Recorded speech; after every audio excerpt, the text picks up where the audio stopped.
ओम शांति। आज 14 जुलाई 2021 के बाप दादा के साकार महावाक्य है। बाबा कहते, मीठे बच्चे, सारी दुनिया को शांति देना एक बाप का ही काम है। इसलिए कहते हैं, हे शांति देवा, तो प्राइज भी बाप को मिलनी चाहिए। प्रश्न, कौन से बच्चे बाप को पूरा फॉलो कर सकते हैं? उत्तर, जो बाप के समान पावन बनते हैं वही पूरा फॉलो कर सकते हैं। जो पक्के आशिक बने वही मुझ माशिक को फॉलो कर सके। ऐसे आशिकों को ही मैं साथ ले जाता हूँ। इसीलिए शास्त्रों में दिखाते हैं, गौ का पूंछ पकड़ने से पार हो जाएंगे। अब यहाँ गौ की या पूंछ की तो कोई बात ही नहीं है। गीत है, तू प्यार का सागर है, तेरे एक बूंद के प्यासे हैं हम। ओम शांति। बाप दादा दोनों है ना। अब ये तो बच्चे जानते हैं कि आत्माओं का बाप है शिव बाबा। ये भी तुम जानते हो कि मैं पतित पावन हूँ, मैं निराकार हूँ। तुम भी निराकार हो, शांत स्वरूप हो। निराकार बाप भी शांत स्वरूप है, आत्मा भी शांत स्वरूप है। आत्मा का स्वधर्म ही है शांति। तुम्हारा निवास स्थान है शांति धाम। जब यज्ञ आदि रचते हैं तो कहते हैं शांति देवा, क्योंकि शांति का सागर तो वो परमात्मा है। सारी दुनिया को शांति देने वाला वह बाप है। ऐसे बहुत है जिसको शांति के पीछे प्राइज मिलती है। कभी किसको प्राइज मिलती है तो कहेंगे कि ये शांति स्थापन करने के निमित्त बने हुए हैं। इसमें बड़ों का नाम लेते हैं। अब शांति तो चाहिए सारी दुनिया में, नहीं तो अशांत में रहने वाले औरों को भी अशांत करेंगे। ये है ही रावण राज्य। रावण दुश्मन है ना। राम को दुश्मन नहीं कहेंगे। रावण की कभी एफिजी नहीं चलाएंगे, ना त्रेता वाले राम की, ना परमपिता परमात्मा की। राम राज्य तो सब चाहते हैं, परंतु राम राज्य किसको कहा जाता है ये नहीं जानते कोई। सिर्फ कहते हैं नई दुनिया हो, नई दिल्ली में राम राज्य हो। नई दिल्ली कहते हैं, नाम तो बहुत रखे जाते हैं। दिल्ली सबकी कैपिटल रहती है। दिल्ली ही परिस्तान था। राधे कृष्ण को भी वहां ही दिखाते हैं, यमुना नदी के पास। ये दोनों ही मुख्य प्रिंस प्रिंसेस हैं। सिर्फ दोनों नहीं हैं, जरूर और भी होंगे। 8 राजाई तो गाई जाती है।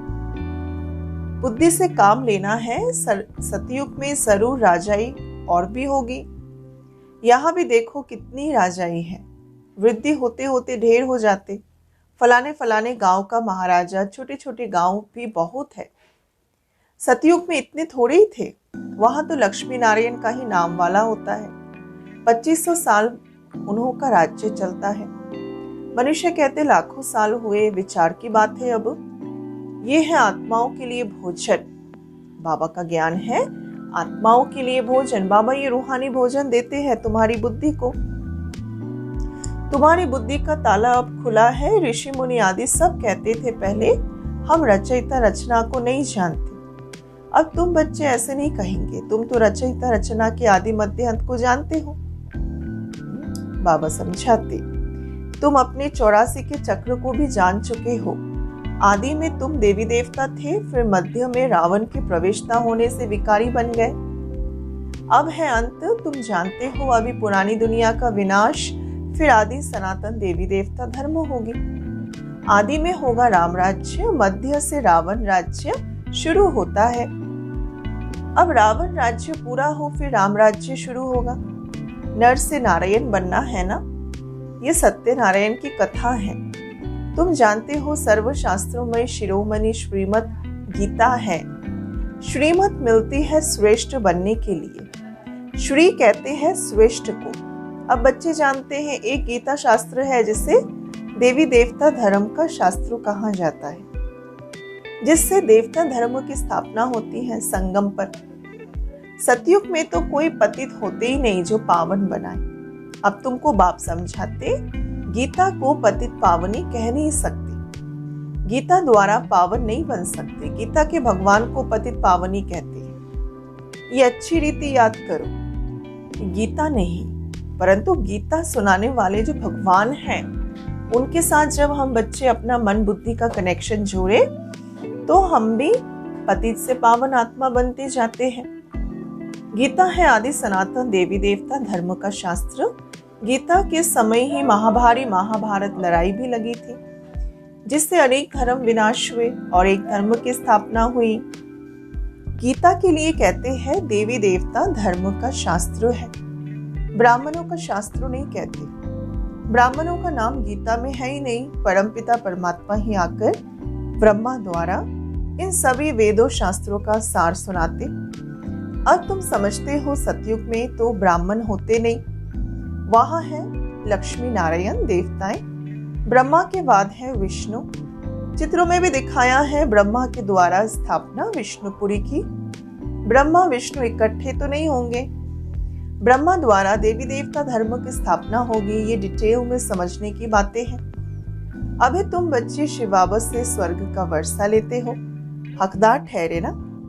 मुख्य धर्म शास्त्र है 4। श्रीमद् भगवत गीता है नंबर 1 शस्त्र, जिससे नंबर 1 धर्म की स्थापना होती है। फिर इस्लामी, फिर बौद्धी। एक गीता ही है जिसमें श्रीमद् भगवत गीता लिखा हुआ है। गीता पुस्तक के ऊपर श्रीमत लिखी हुई है, और कोई शास्त्रों में श्रीमत नहीं है। श्रीमत इस्लामी, श्रीमत बौद्धी शास्त्र नहीं कहा जाता। श्रीमद् भगवत गीता है ही एक। उससे कौन सा धर्म स्थापन किया, ये बच्चों को समझने की बातें हैं और औरों को भी समझाने की बात है। ये आदि सनातन देवी देवता धर्म की स्थापना हुई और स्थापना होती है अंत में। ये समझने की बातें हैं। अभी बाबा हमको टीचर के रूप में पढ़ाते हैं, ये बुद्धि में रहना चाहिए। बाबा हमारा बाप भी है, टीचर भी है। बाबा पराय से सर्व की सत्कति करते हैं, सतगुरु भी ठहरा। बाबा को सभी याद करते। अब गीता में कृष्ण का नाम डाल दिया, वो तो ज्ञान का सागर है ही नहीं। उनको ज्ञान के सागर बाबा ने ऐसा बनाया, तो वो टीचर भी है गीता के भगवान। यहाँ तुम नई नई बातें सुनते हो, शास्त्रों आदि तो बहुत पढ़ते सुनते आए, अब तुम बाबा के द्वारा डायरेक्ट सुनते हो। आगे सब शरीरधारी मनुष्य द्वारा सुने थे, अभी तुम समझते हो हम आत्मा असल में अशरीरी थे, पीछे फिर शरीर धारण किया। बाबा भी अशरीरी है ना। शिवलिंग बनाते आत्मा शरीर द्वारा उनकी पूजा करती है, पुकारते भी है कि हे परमपिता परमात्मा आकर हम पतितों को पावन बनाओ। लिंग की पूजा करते, परंतु ये थोड़ी समझते ये पतित पावन बाबा है जिसको हम पुकारते हैं। शिव भगवानों वाच है ना। अब शिव भगवान है, वे ईश्वर है, बस ऐसे ही याद करते हैं। उनको बाबा कहे तो बुद्धि में आवे कि बाबा से वर्षा मिलना चाहिए। हमको वर्षा मिला है तब तो हम पूछते। भारतवासियों को वर्षा मिला जरूर है, कब मिला ये भूल गए। अभी तुम बच्चे समझते हो, बच्चे कहते हम बाबा के पास आए हैं। शिव बाबा ब्रह्मा तन में आकर समझाते। त्रिमूर्ति का नाम वाला है, त्रिमूर्ति मार्ग भी नाम रखते हैं। बाबा की महिमा बहुत है, गीत में भी सुना है ना। तू प्यार का सागर है, तेरे एक बूंद के प्यासे हैं हम। सर्व का सद्गति दाता है वो, सर्व को सुख शांति देने वाला है वो, सर्व का दुख हरता सुख करता है वो। बहुत प्यारा है ना। उनसे प्यारी चीज कोई होती नहीं। जो बाबा स्वर्ग का मालिक बनाए वो जरूर प्यारा होगा ना। वो है बेहद का बाप। कहते हैं बच्चों मेरे से स्वर्ग की बादशाही मिलती है ना। तुम आत्माएं भाई भाई हो, अभी बाबा के द्वारा तुम सुन रही हो। सभी आत्माएं बाबा को याद करती हैं, बाबा हमको आकर आप पवित्र बनाओ। अब आत्मा कहती है बाबा आया हुआ है पवित्र बनाने। कहते हैं बच्चों 5000 वर्ष पहले तुमको पावन बनाने आया था। अब मुझ बाबा को याद करो तो तुम्हारे विक्रम विनाश होंगे और तुम्हारे सारे दुख दूर हो जाएंगे। पुकारते भी है कि हे पतित पावन आओ, अथवा तालियां बजाते रहते भक्ति मार्ग में, ररिया मारते रहते पतित पावन सीताराम। तो खुद तो पतित ठहरे ना। ये है ही अभी नरक, इसको रो रब नरक कहा जाता है। गरुड़ पुराण में तो रोचक बातें लिख दी है कि ये करने से ये बनेंगे, ये होगा। फिर कहते हैं अरे गऊ का पुछ पकड़ने से स्वर्ग में चले जाएंगे, ऐसा कुछ लिखा हुआ है। बाबा समझाते हैं जानवर की तो बात ही नहीं है, तुम वास्तव में सभी गौ माता हो। तुम्हारी पूछ अथवा तुम्हारी पीठ मना तुम्हारी बाबा के बच्चों की जब तक बातें ना सुने वे तब तक उनको रास्ता मिल ना सके। पूछ तो है नहीं अब तुम्हारी, कहते भी है तुम्हारी पूछ पकड़ कर तर जाएंगे, मना तुम्हारी ज्ञान की बातों को सुन कर के भी हमें जीवन मुक्ति मिल जाएगी, कहने का ये तात्पर्य है। अब यहाँ पूछ तो पकड़ना नहीं है ना, सिर्फ फॉलो करना है। सन्यासियों के फॉलोअर्स तो बहुत है, परंतु फॉलो करना अर्थात पवित्र बनना, इसको कहते हैं फॉलो करना, उनके जैसा बनना। तुम हो सच्चे सच्चे फॉलोअर्स, जो बाबा के बच्चे घर गृहस्थ में भी रहकर बाबा की श्रीमत पर चल रहे, तो सच्चे सच्चे फॉलोअर्स है। शिव बाबा कहते मैं आया हूँ तुम सबको वापस ले जाने, तुम मुझे याद करो तो तुम्हारे पाप भस्म हो जाए। पावन बनने बिगड़ फॉलो कर नहीं सकते हो, शिव बाबा को पूरा फॉलो करना है। तुम यहाँ बैठे हो फॉलो करने के लिए, भक्ति मार्ग में भी मुझे याद करते आए हो। तुम जानते हो आत्माएं आशिक है, परमात्मा तो माशुक है। आत्माएं उनको याद करती हैं और वो आए हैं अब वापस हमें ले जाने। श्री बाबा कहते हैं मुझे फॉलो करो तो तुम्हारे को मैं साथ ले जाऊंगा। अब कैसे फॉलो करो वो भी समझाते।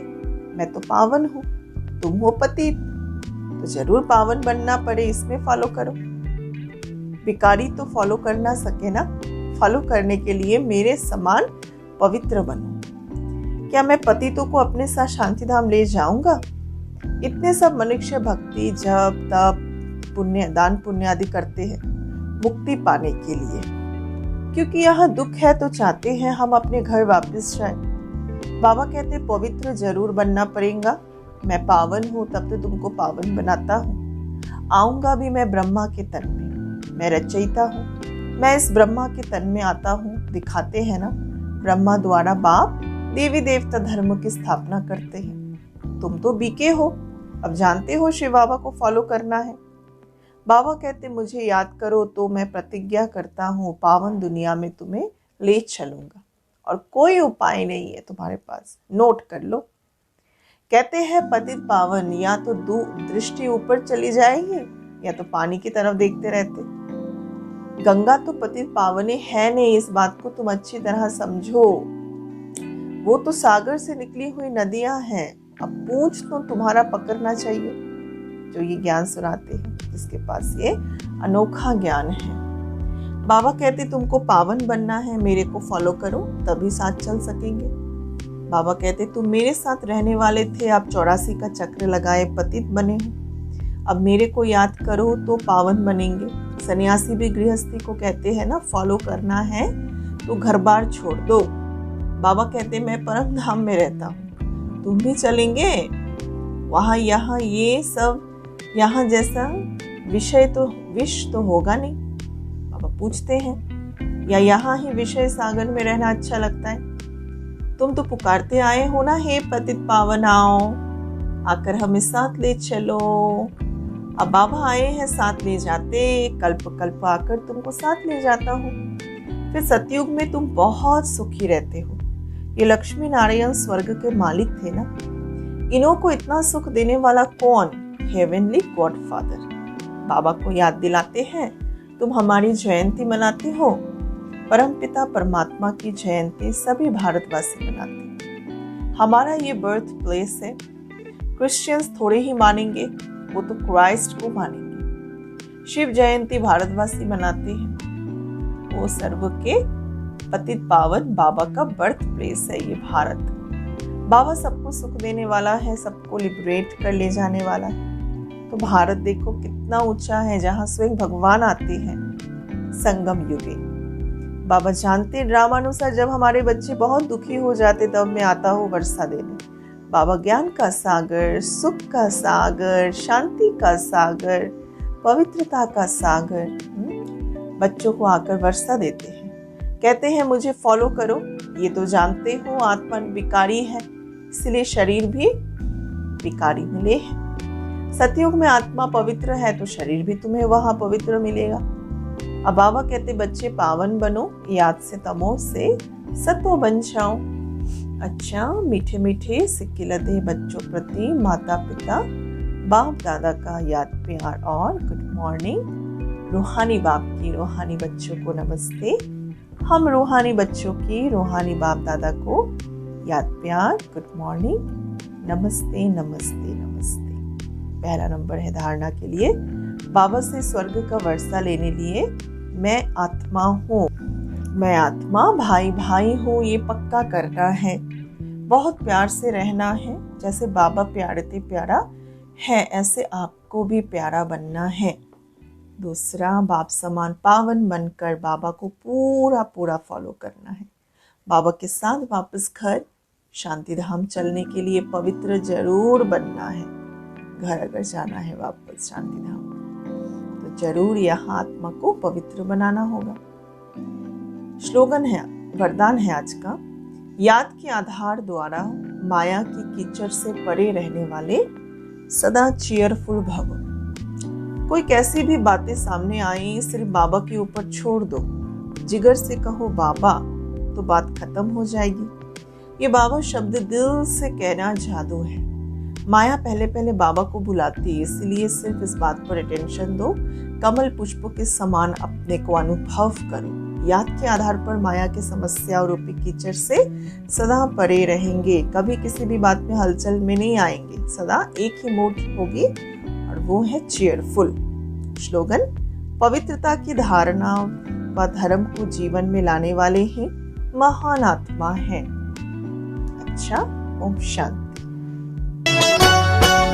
ओ बाबा